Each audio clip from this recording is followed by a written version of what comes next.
Kutztown Live. Kutztown University Campus's campus and community interest radio magazine. You can call Kutztown Live at 610-683-4859. And now, your host for Kutztown Live, Juliana Jablonski. Good afternoon and welcome to Kutztown Live, Kutztown University's campus and community talk show. I am your host, Juliana Jablonski, here with my co-host, Mike O'Mara. Last semester, George Fladlin was here assisting as co-host, but due to internships and classes, he could no longer be a part of Kutztown Live. But a quick shout out to George and thank you for all of his help.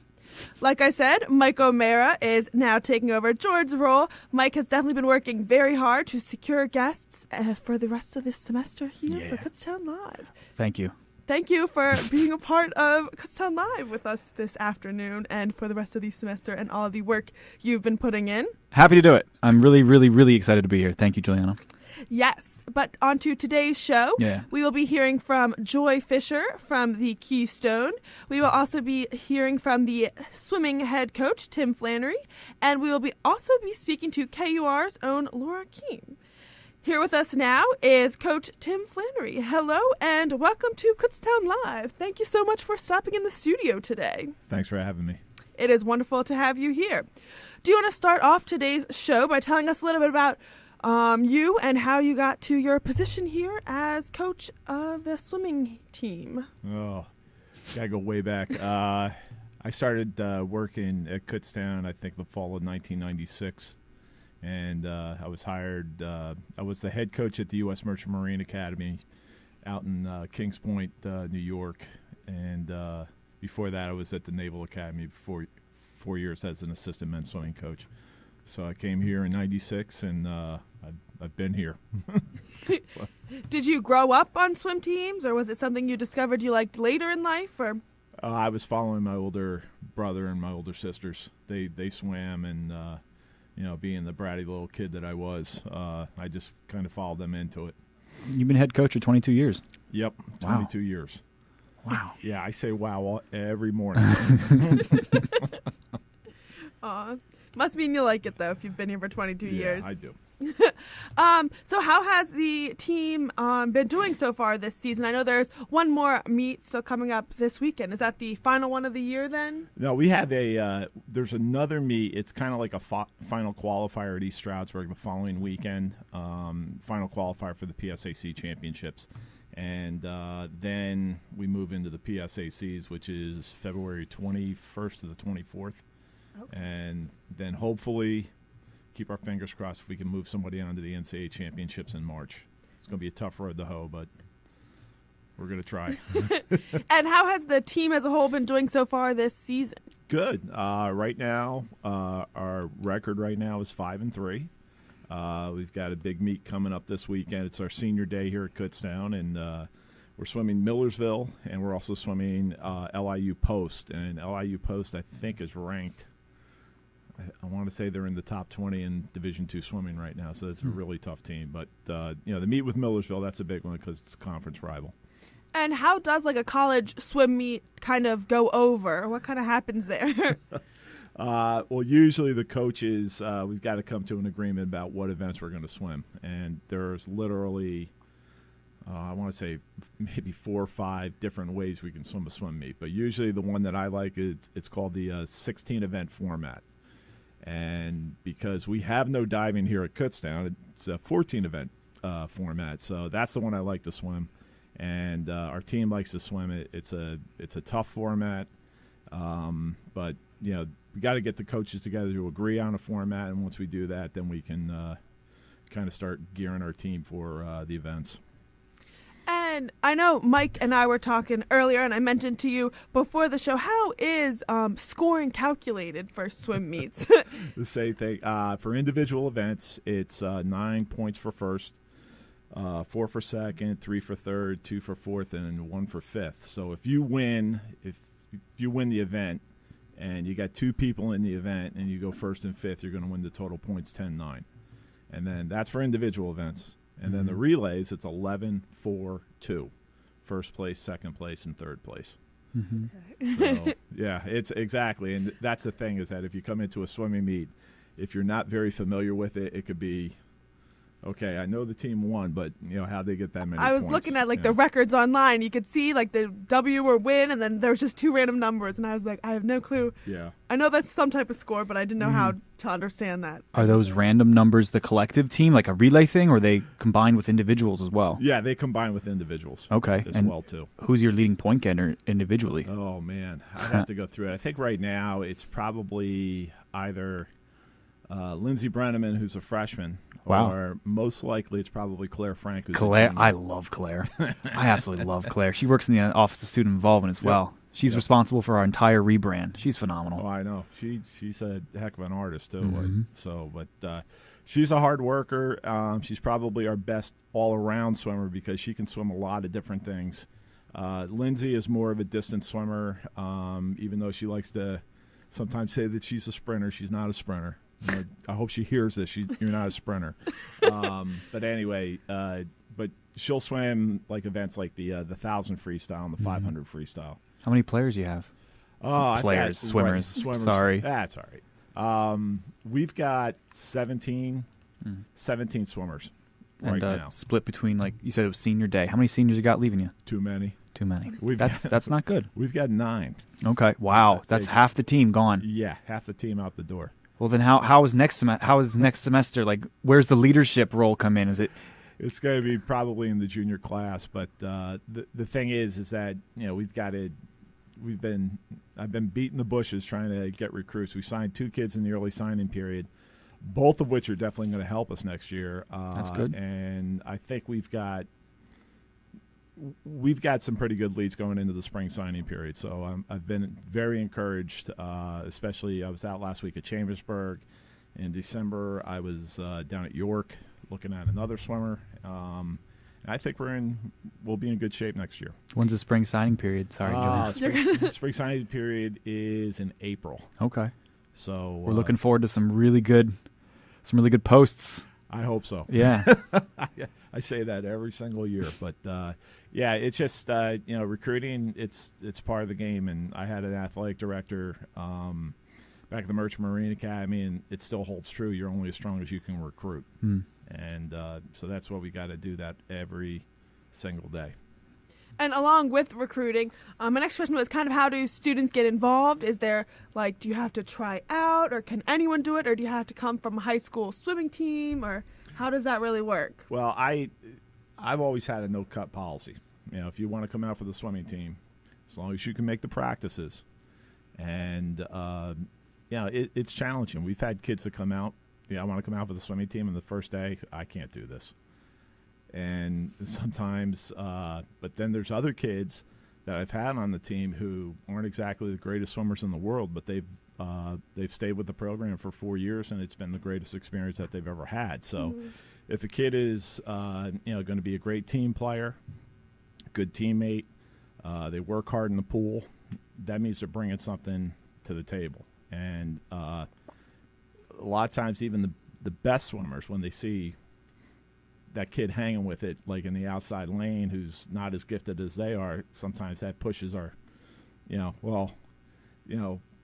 doing it, and I shouldn't feel sorry for myself, but so that's the thing, is everybody brings something to the table. And glue girl. That's kind of what I think about it. Someone who's just right there on the bench, who's just putting everything together and making sure that all the stars are really getting motivated. Absolutely. And I've had quite a few of those swimmers over the years, and they bring something to the table, and the teammates, they love them. So that's the biggest thing is, like I said, don't be a distraction. You want to, it's not about you. This swimming is a very revealing sport because you're constantly fighting against the clock on the wall, and a lot of times. I had this when I was a swimmer 30-something years ago. I always thought, jump in the pool, I can go as fast as I want to go. Well, that's not the case. And, you can get down. A lot of times if a swimmer says, well, I never thought about quitting, I think they're lying. It gets tough. It gets very tough. Tomorrow morning we got practice at 6 a.m. Yeah. And kids are getting out of bed at 5:30 to come over and jump into a pool. And add to that, if it's 8 degrees outside, it gets even harder. So you practice here? You practice here in the Keystone Arena? Yep, we practice in Keystone. Tomorrow at 6, we're swimming 6 to 8 a.m. And then, like this morning, Tuesdays and Thursdays, we lift in Risley Hall. Mm-hmm. And so it gets very tough, and it gets trying. But the thing is that if you get through it, it's something that can't be taken away. Mm-hmm. And it's, something that you look back on, you know what, I did it. I made it. Mm-hmm. And, with my high school team a long time ago, we had a lot of swimmers, but I think I was like one of the only ones to make it for 4 years of swimming in college. And, but trust me, I thought about quitting. Yeah. I had a tough time my sophomore year, but it was definitely well worth it. Mm-hmm. Dang. And I know the season, I guess this year is, soon over in the next few months here. But is there any way people can come and support the team, or? Absolutely. Our last meet Saturday, 1 o'clock, Keystone Hall. We need a crowd. It's our senior day, so that's gonna start with a nice ceremony at the beginning of the meet, and then. But yeah, they could definitely come out. We don't charge an admission at Keystone for the swimming meets. So definitely, we'd love to see a big crowd there. It's always fun to have a huge crowd at Keystone. For sure. And is there anything super memorable, exciting, or special that's happened this past season, or anything you're looking forward to for this upcoming season? You're getting down to this point in the season right now. In January, tomorrow we're going to be 4 weeks out from the conference championship. Mm-hmm. So it's a big countdown, but I'm very, very excited about going into the PSAC championships this year, just because we've had a good group of freshmen, and I think that group right there has completely changed the attitude of the entire program. I've noticed it. And one of the things is that now the upper class are working harder. And it's really interesting. It just, the whole team dynamic really changed this year. And, I noticed that these kids, especially the Franklin Marshall Invitational in November, I mean, those kids were absolutely into every single race. They're into what their teammates were doing, how many points we needed in this event, what we had to do in the final relay in order to secure, because we were fighting for 6th place out of 13 teams. And, it was great down at Franklin Marshall, so I'm really excited to see what's going to happen at PSAC Championships next month. Where are they at? They are at the Graham Natatorium in York, Pennsylvania. Okay. And it's a great pool. It's been great for our conference.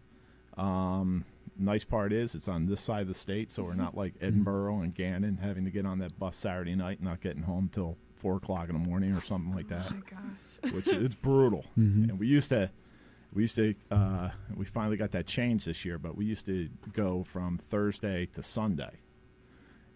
And if you think that those kids from the West were going to 8 o'clock class on Monday morning, I got a bridge to sell you somewhere. It's all PSAC, yeah. Yeah, it's way out there, but now we finish on Saturday night, so at least the kids will have a break day and then get back in the classes on Monday. But no, it's going to be exciting. It's always been an exciting meet, and I'm just really, really looking forward to seeing how our kids do. How many competitors? Right now, we've got 11 of the 17 qualified for the championship. I'm hoping that we can get 2 more, either this weekend or the following weekend up at East Stroudsburg. But you never know. I mean, if you have a kid that really catches fire here the last 2 weeks or something, they kind of just explode and come out of nowhere. We've had that happen too, so that's always a nice surprise when that does happen. And when are these? When is that again? The PSAC Championships, Yes. February 21st to 24th. So that's a Wednesday to a Saturday. Oh, okay. Is that on TV or something? Radio? Yeah. Where are we at?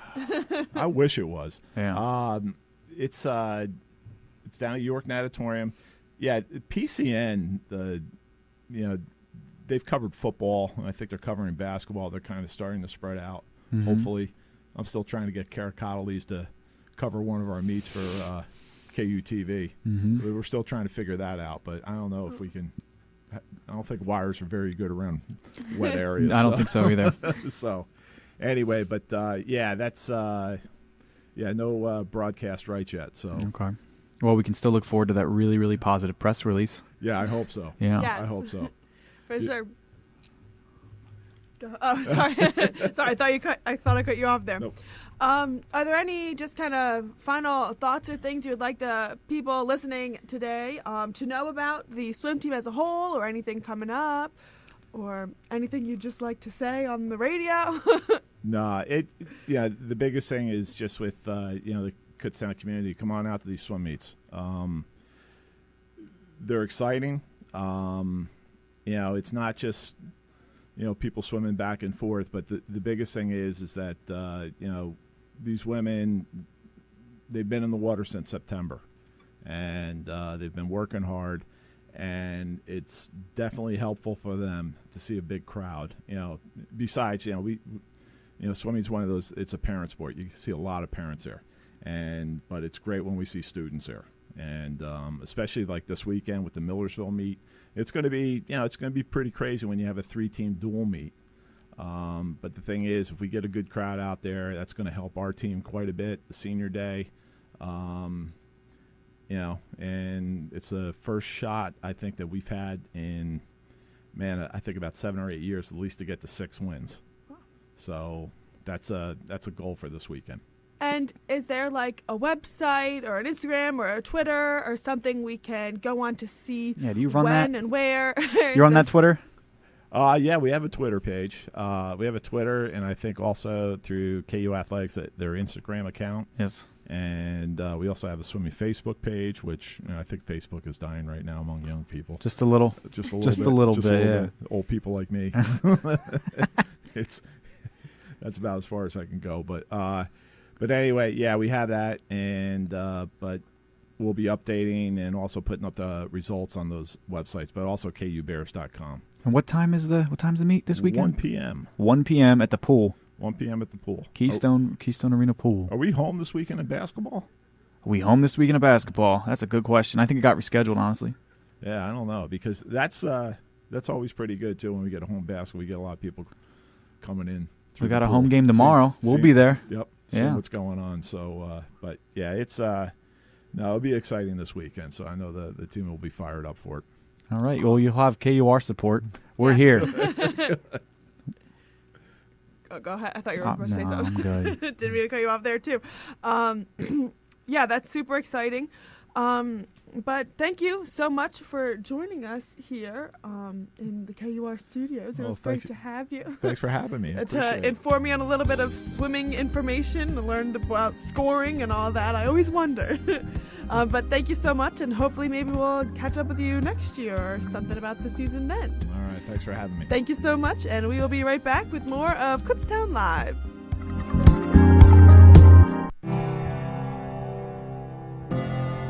It's Telescopic Topics, a look into the world above us.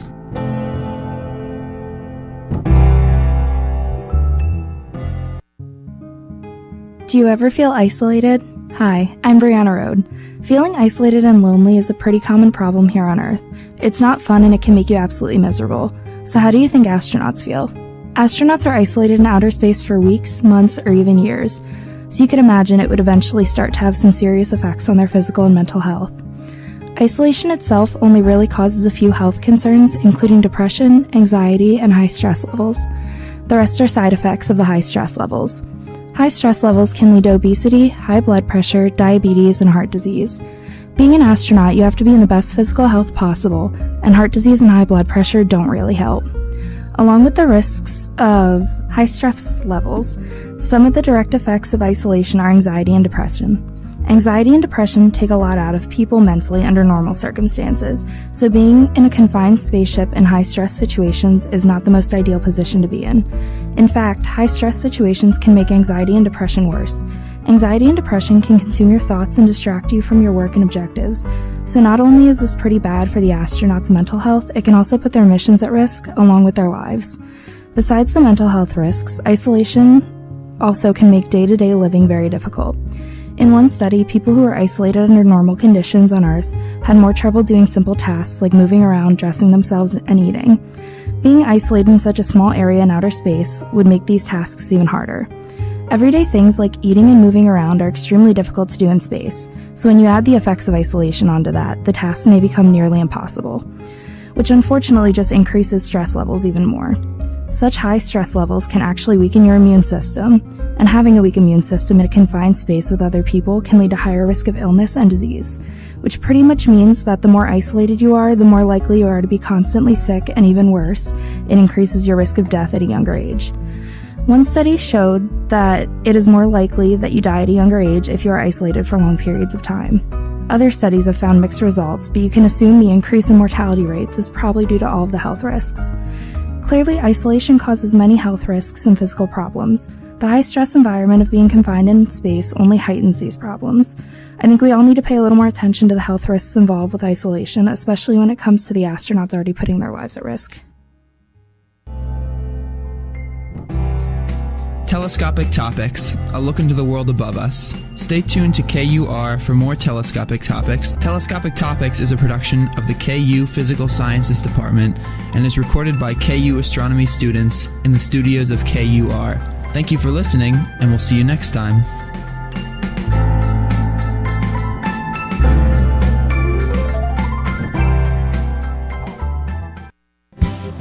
History was made on today's date. Stay tuned for an American Minute with Bill Federer. On this day, January 23, 1789, Georgetown University was founded by John Carroll, the first Catholic bishop in the United States. He was the cousin of the wealthiest citizen in America, Charles Carroll, the last surviving signer of the Declaration. In 1776, the Continental Congress asked John Carroll to be part of a commission, which included Benjamin Franklin, to enlist the aid of Canada in the cause of the American Revolution. Bishop John Carroll wrote, "Freedom and independence acquired by and cemented with the mingled blood of Protestant and Catholic fellow citizens should be equally enjoyed by all." This has been an American Minute with Bill Federer. For a free transcript, call American Minute at 1-888-USA-WORD.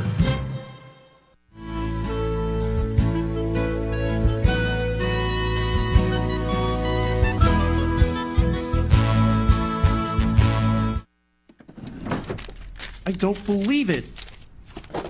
My savings are gone. They're gone. You're kidding. Nope, they're gone. They're gone. Okay, all right. Think about it. Where did you have them last? I remember I was home, then I took them, and then I spent them on that vacation to Aruba. Then I bought this miniature suit of armor I saw in the in-flight magazine.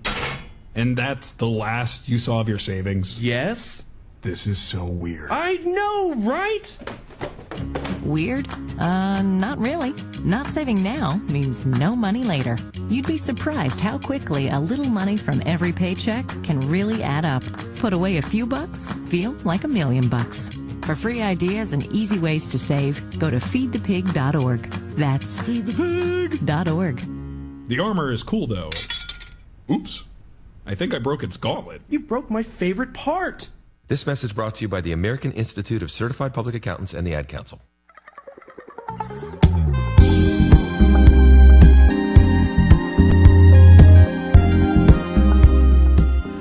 Good afternoon and welcome back to Kutztown Live, Kutztown University's campus and community talk show.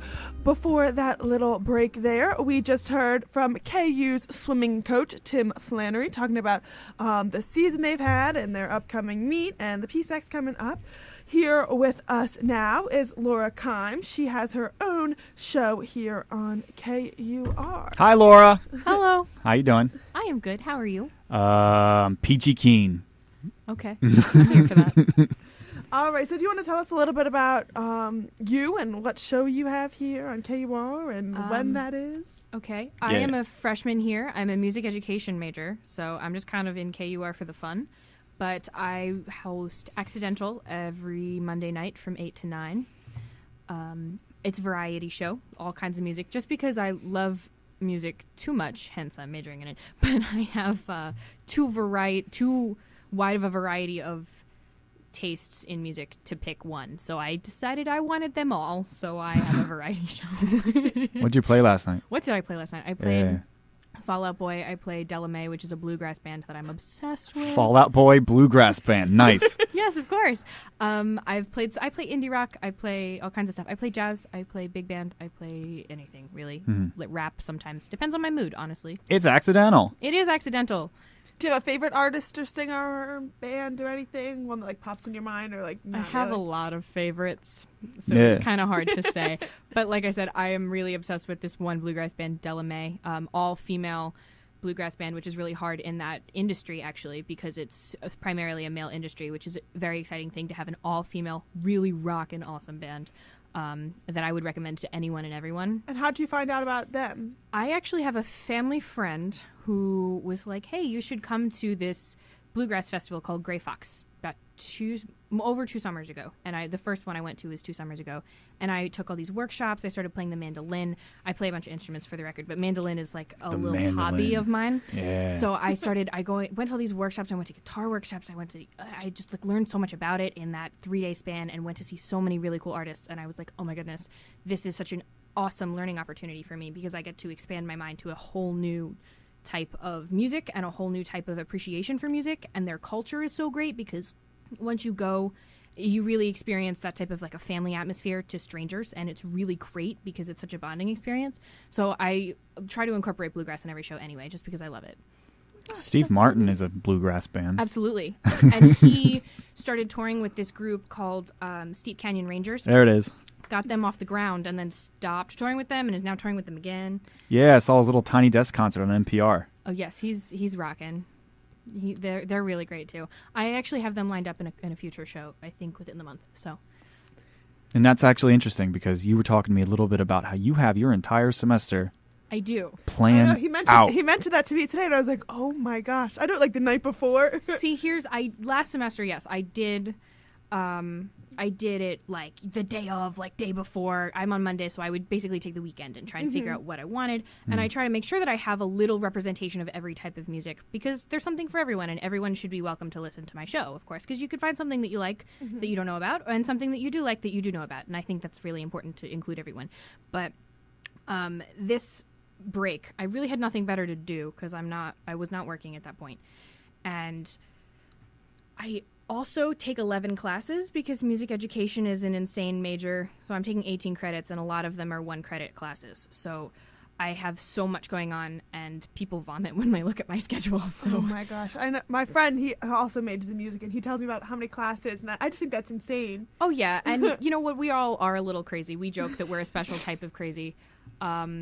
And you kind of have to be. But I realized that it was going to be so much easier and less stressful for me if I pre-planned everything. So I have a giant list of everything, and it's all flexible. But I have a giant list of everything, and I tried to, again, incorporate so many majors, and not majors, so many genres for everyone to enjoy something. And then I made Spotify playlists for every show, and then scheduled Facebook posts for every show, and linked those Spotify playlists to every Facebook post and scheduled. I spent like hours. Beautiful. It's intensive. And can we follow your Facebook page, or how do we Absolutely. find this? I am on Facebook and Twitter at Accidental KUR is the handle. And Mixcloud. Mixcloud too, yes. I don't post to Mixcloud enough. I'm going to start doing that more. I was just learning how to do that today. Yes, I need to get better with that, honestly. But again, because it's not like my major, it's not like the intense, like, I know, some of the other people at KUR are like, this is my major and I'm building a portfolio, and that's great. So I have to work on that, and I have to get better with that. But as of now, I just kind of show up and do my show and leave, which is great too, because it's not as much like intensive individual work per week, which is a good thing for me, I think. Don't underscore the amount of effort you put into it this semester, last semester, the winter. Don't do that to yourself. What do you mean? You just explained. You're linking everything together. Yeah. You're spending hours. You weren't working. Well, you told me to cross promote, so I'm cross promoting. And you're doing Mr. O'Mara. You're doing it. You're doing it well. You're doing it better than most members in this organization, and we're proud of you. We're proud of you here at KUR. That's why we're showcasing you on this thing. I appreciate it. I just like being here. I'm here for the party, and I've made a lot of good friends here, so I'm really grateful for the experience. And you've always told me over and over and over and over, how did you join KUR? Tell the people listening, how did you join KUR? Oh, yeah, the people. Gracious. First of all, I'd like to mention that I am one of few. I mean, it's myself and then one other person. I got another person to join.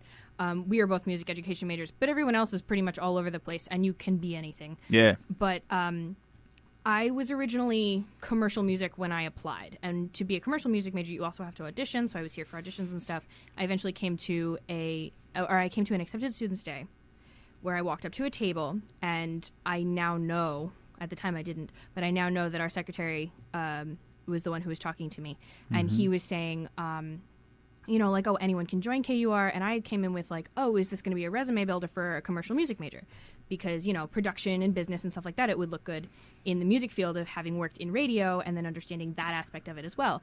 And so I was originally going to do it from there. And then about 2 weeks before I graduated high school, my orchestra director handed me her baton and was like, hey, you should just run a rehearsal. So then I was like, oh, goodness gracious, I want to do music education instead, because it was something I denied myself a long time. And then I still wanted to do KUR when I got here. But, the first week of college is like, whoa, what is happening? Where am I? This is wild. And I then went to an involvement fair and was like, hello, I would like to do this. I said I wanted to do this before. How do I join? And then I don't remember who I talked to at the time, actually, but they were like, hey, come to a meeting. And I said, okay, here I am. So now here I am. And you're doing it. You have your own show after what? Know. And she did it quick. I think you're one of the first. I was the first. I was the first one to finish my air check and everything. What, 8 weeks, 2 months minimum? Was that around the time you were? I don't remember. It was quick though. Mid-October, you were done. I had a show like mid-October. So like that's the first time that's ever happened. I just want to make that abundantly clear. The first time any KUR member has done that is Laura right here, and we're talking to her. That's wild. I don't know. I'm just here again. I'm just here for the enjoyment and to make friends and to learn new things. So. And you're doing all that. I am. Yes. Over and over and over, and you're doing it well. I'm going to keep saying you're doing things well. Goodness gracious, this is a lot. I was just thinking of them, and now I can't remember what Jake. I was about to say. Jake. Oh, Jake. Right. Oh my gosh. Talk about Jake a little bit, Laura. Okay. Who's Jake? You act like he's my best friend. He is your best friend. Once. He's your best friend. You got coffee. We did not get coffee. You did. No, we did not. You heard it here first. No. So a few months ago, they had a ukulele player by the name of Jake Shimabukuro come in and perform through KU Presents. And it was offered through KU Presents and through, the music department. It was actually told to me by the orchestra director here, Dr. Isaacson, had said, hey, he's doing a workshop, you should show up. Okay, and I play the ukulele. It's one of my, it's in my instrument repertoire. What are all the ones you play again? Oh, can you run through that list real quick? Makes me sound all stuck up. I play cello primarily. I play guitar, ukulele, mandolin, as I said before. I play violin, sort of. Viola, not well. Bass, poorly, but getting better. Do you own all these instruments? No, most of them, but not violin or a bass, because I just learned those in string techniques last semester. So I will be getting better in those instruments as I progress through my education, and I will be taking lessons in hopefully both of those instruments before I graduate for at least one semester, on top of cello lessons and piano lessons. So, piano. Oh my gosh. Yes, I'm insane. Did we know that? I did. Yeah. Now all of you do too. Do you have all these in like your dorm? Or? I have 3 of them in my dorm. My mandolin, my ukulele, and my guitar are in my dorm. And then Oscar, my cello. If you see me touting... Oscar. His name is Oscar. Shout out to Oscar. Shout out to Oscar. # we love Oscar. Anyway, he's in a locker in Old Main. And yes. Jake is in a locker in Old Main? No. Oscar the cello. Oh, Oscar the cello. Okay, yes. My bad. Anyway, sorry. Follow on. So the I play ukulele, and the orchestra director had said to me, you should go to this. He's trying to get as many people to go as possible. Everyone was busy, so we had 10 people in 13G in Schaefer. But he was so sweet. Oh my goodness, he was talking. This is Jake Shimabukuro at this point, just to clarify.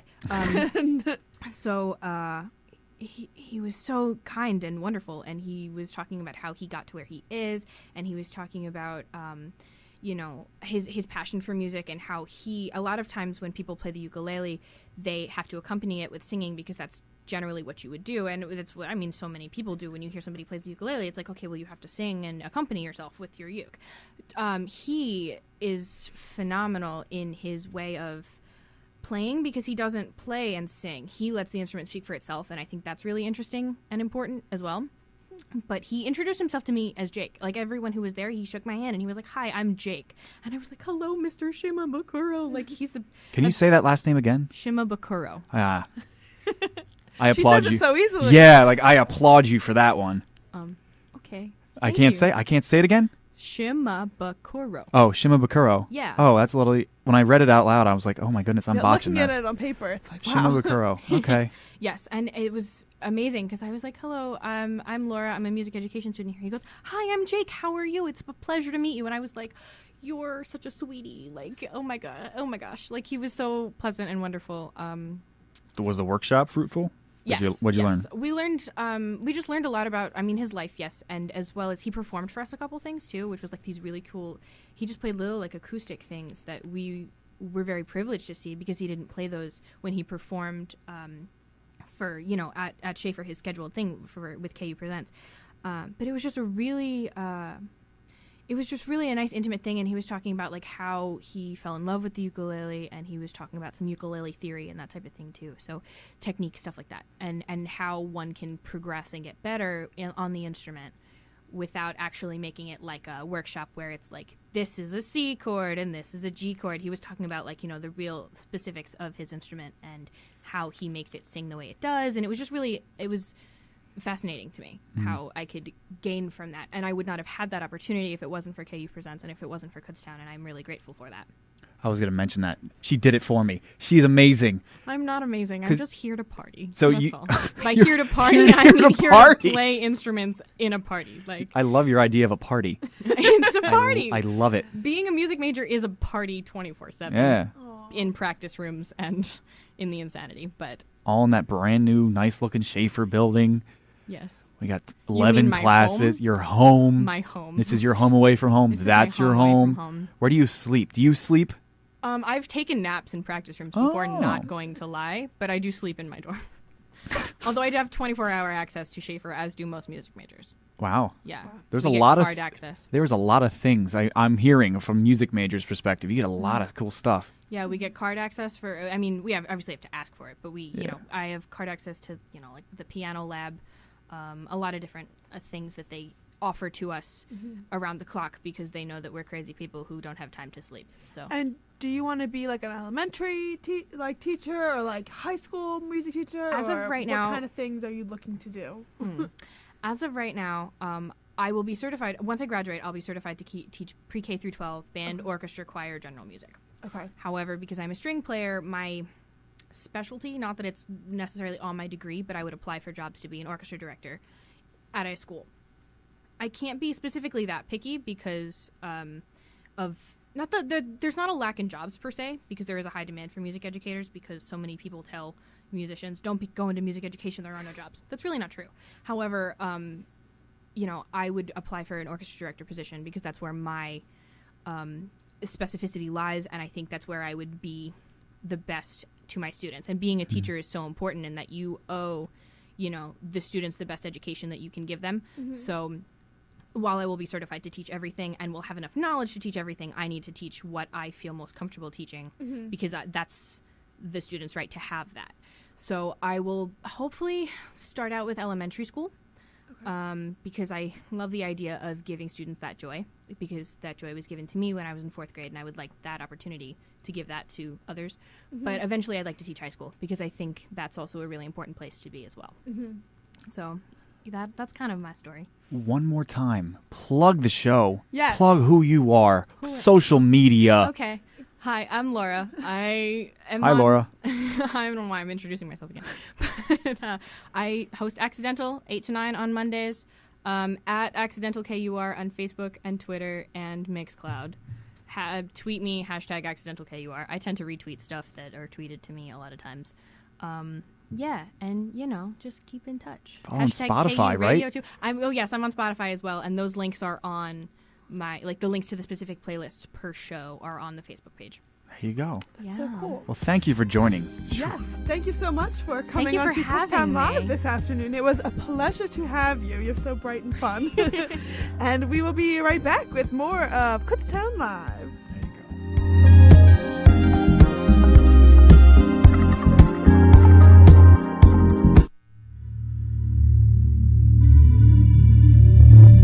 Follow the radio voice of Kutztown University, KUR, on Instagram and Snapchat. Enjoy a steady stream of content from your favorite student DJs. Just search KUR 1670 or search hashtag KURadio on any social media platform. We are the radio voice of Kutztown University, KUR. I'm going to be a star on Saturday Night Live. I'm going to be a pediatric nurse. I'm going to write the next great American novel. I'm going to pursue my love of art and study at WashU in St. Louis. But then, meningitis B struck. Our dreams never did come true. We all had the meningitis vaccine that was available at the time. And that helped protect us against 4 of the most common groups of meningitis here in the U.S., A, C, W, and Y. But at that time, there was no vaccine in the U.S. for meningitis B, so we didn't have the chance to be protected against it. But there's good news. Today, there is a vaccine available to help protect against meningitis B. Ask your doctor about it. Because 16 to 23-year-olds have an increased risk because of how we socialize. For example, at crowded concerts or at parties. Where we can share a drink. Or a kiss. Basically, we share saliva. Know that when meningitis strikes, it can happen fast. Meningitis can lead to death, sometimes within 24 hours of being perfectly healthy. I can't imagine thinking it's okay to knowingly help protect myself against only 4 of the 5 vaccine-preventable groups of meningitis. That is not okay. Help make your dreams come true. Get vaccinated with both vaccines. The one for ACW and Y, plus a separate shot for Men B. Do it because you can.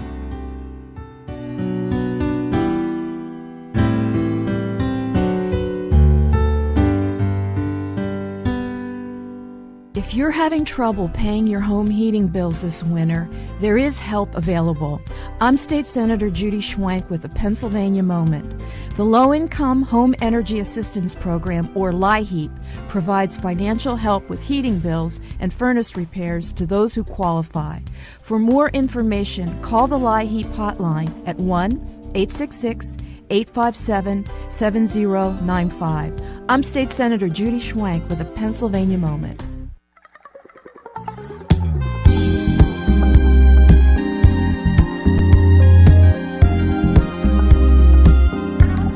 Attention KU community interested in promoting on KURadio. Contact KURadio at KUR@kutztown.edu or call our station at 610-683-4059. We provide broadcast, digital, and campus promotion free for KU organizations. Local business promotion is also welcome.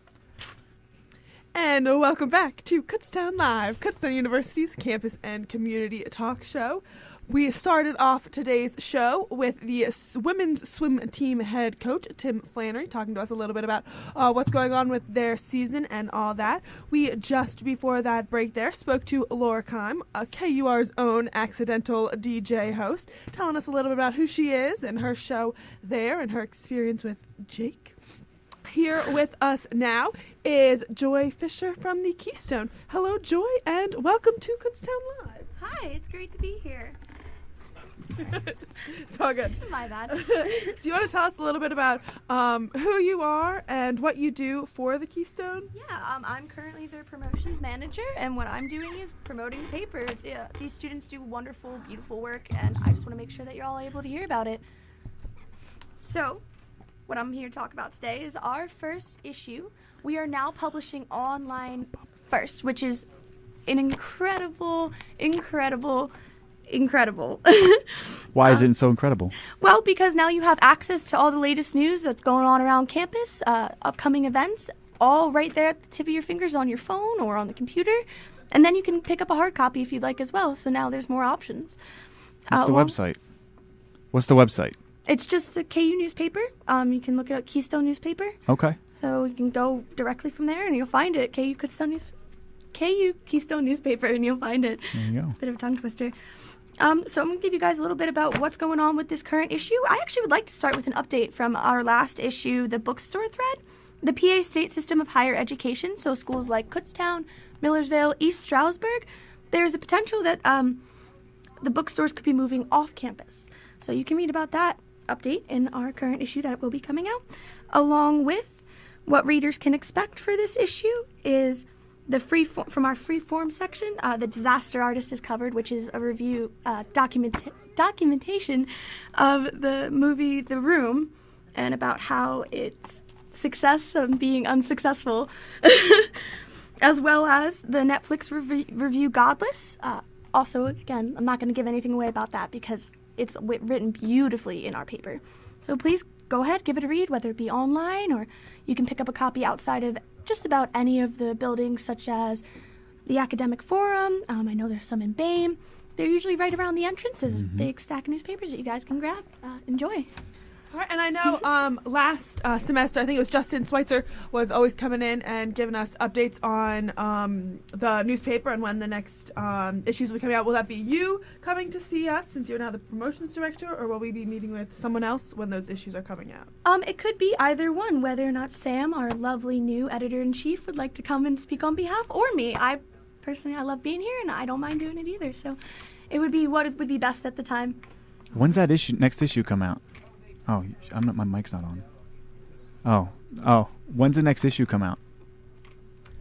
She's not sure. Oh, when the next I issue believe comes out. it's Friday actually. That's what I was thinking. I wasn't sure if the release date would be Friday, but as for the online issue, I'm pretty sure that'll be up and running earlier. Actually. Yeah. Friday. The paper issue's due Friday. Friday, February 2nd, I believe. That's when that's going down. But I do have a question because you mentioned you have a brand new editor-in-chief, Sam Payne. Are there other leaders who have turned over? Are there new people that we can rely on? Currently are seeing some new faces along with myself. There are a few others that are either working directly on the line or assistants. And so far I'm seeing great work from all of them. And from what I see and what I hear, I'm not a writer, but I enjoy reading all of their work. One person I want to make a quick shout out, Kaylee Lindenmuth. She was a member here at KUR. Now I believe she's your news editor. Yeah, she is, and she's doing a great job. She's already got some awesome she's been ideas. posting like crazy. Yeah, keeping everybody up to date as quickly as possible, which is that's the point of having the online publication date now as well first. So that way we can make sure everything is current, up to date, and you're getting the latest news. So she's doing a great job with that as well. Who runs the Twitter? Oh, okay. Last semester was Justin Schweitzer. So he would always I'm really happy that there's an online transition now because you would have a really, really great article come out in November and it would go on Twitter in late December. It went on Twitter late December. Yeah. So I'm really happy about that switch. We also have now, instead of Dr. D for this semester, we have Professor Walters, who is Patrick Walters. Awesome. Yes. I was able to meet with him the other day, he's my journalism teacher. So it was awesome to have a nice discussion with him. I had journalism with him. I loved him. 12-year Associated Press pro. That guy has been in it. He seems like he's going to be a really, really great fit for the rest of our team as well, which is awesome. He's got a high energy, and he's really, really interested in what we're all doing. We want to make sure it's the best that it could possibly be. And what do you major in here at Kutztown? I'm a fine arts major with a public relations minor, so basically what I'm doing here is what my whole minor would be about. I'm going to go out and promote for whether it be company or news groups, which I enjoy. So there you go. We're going to have our first event, actually, at the Student Involvement Fair. We are setting up a table, and that takes place Thursday, November 1st, so the day before our first release date. And it is going to be fun. Come by and check out trivia we'll have our board. We're also going to be looking for writers, so come talk to some of the team. Thursday, February 1st? Yep. Okay, Thursday, February 1st. That's around MSU, I think MSU 218 from 9 to 1:30, I believe. 10 to 1. 10 to 1. Sorry, 10 to 1:30, my apologies. That's next Thursday, right? Yep. That's next. We're going to be there, too. We're going to look for them. We're going to make sure we got your papers, whether or not they're old or new. We're going to make sure we have your promotional stuff at our tables to make sure you guys are just as equally represented. Because we're sister organizations. Yes, we are, and that is important. How can someone who is not a writer, or maybe someone who wants to be a writer, write at the Keystone? You just got to come up and talk to us. You can come to the meetings on Monday at 6 p.m. They go for about a half hour. They'll give a briefing, and if there's somebody new, we always point out a friendly face, and we love to have you involved. You can either write, you could potentially be an assistant, because I'm pretty sure there are still people looking for assistant positions, and with those positions, eventually you could potentially take over and be a part of the paper, fully on time with everybody else, as well as just helping out in your free time. And where are those meetings? The meetings are in the sub at 6 p.m. right across from where we are currently, which is the KUR station. I'm not sure the room number. I think it's 196. 196. Yeah. That's what I always get it confused if it's 195 or 196. But yes. And you mentioned that you can get more involved. Aren't there paid positions at the Keystone? That's what I was saying. Along with there's currently no paid positions. Actually, I think there is one position that they are still looking for somebody currently. So if you come in, you guys, at 6 p.m. on Mondays, you can talk to Sam or whoever else there and ask questions. And if there's not a paid position, being an assistant is just as important. I was an assistant for all of last semester. I currently have an assistant. She's lovely and wonderful, and they help out a lot. And you guys do just as much work as we do, and it's important that we have them so that students can be involved and we can get everything done in a timely manner. So assistants are just as important as paid positions. Yeah, one of them really helped me conduct. We did a fundraiser. We tried to do like an egg hunt thing. It was an Easter egg hunt in November for Halloween egg hunt. We tried to make it all special, but weather got in the way, so we had to do like a little table. But we had some assistant editors. We had your news editor. We had the editor-in-chief. They all really pitched in. And we did. I'm not saying we raised a ton of money, but you know what? We had fun doing it. A lot of people It gets students involved. Bingo. Students were like, what is this? Oh, my goodness. This is eggs. I can buy an egg. We did Halloween egg hunt. We did Halloween egg hunt. That's what an idea. And we had students come up and they're like, I want to write. There was one kid who was like, I'm going to come. I don't know if they did, but you know what? Because of that, we had some people understand, wait, we have a newspaper. Wait, we have a radio station. Wait, they're in this building. Like, that was amazing. So if it wasn't for the Keystone, help put that together. And we are always looking for writers. So, like, even if you don't want to be an assistant, if you don't feel like even coming to the meetings, you can always come down and talk to somebody about a potential writing position. They're always looking for students to be included in the paper. That's the point. Student run, written, and we want to make sure student voices are heard. Bingo. I love it. Yes. And have you been in it since you were a freshman, or when did you start? I started last semester as an assistant for my roommate, actually, and I found the community because of them. I was looking to be a part of something that I'd be able to do for my minor and get on-hand live experience, and I found this to be a great way to do it, and also building a whole new community of just people that I know and I'm able to talk to, and it's awesome. That's so great. Well, thank you so much for coming on today onto Kutztown Live to promote your the upcoming Keystone and all that you do. Thank you to everyone else who was on Kutztown Live. We had Coach Tim Flannery of the women's swim team. We spoke to Laura Keim of the Accidential here on KUR, and we just had Joy Fisher tell us a little bit about the Keystone. There we go. All right.